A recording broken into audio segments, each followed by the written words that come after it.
Na inihintay ng lahat ang pagtatapat ng dalawang player na malakas ang tama. John Arends Jacob o mas kilala bilang Kobe Bryant ng Pilipinas at si Mr. Long Bob na sinasabing siya ang may dahilan kung bakit may 4-point play ang PBA o mas kilala natin bilang Stephen Curry ng Pilipinas.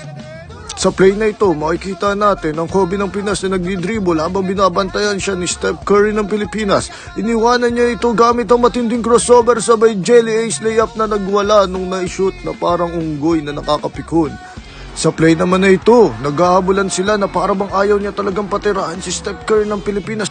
Pumeke, tumalon sa ere na parang bang gustong sumama na kay Kobe Bryant.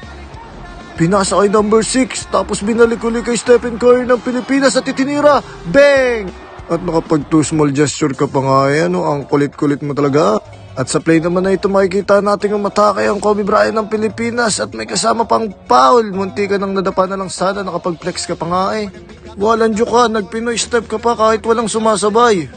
Pick and roll action naman tayo dito. Uy, napakagandang pasa ni Kobe ng Pinas at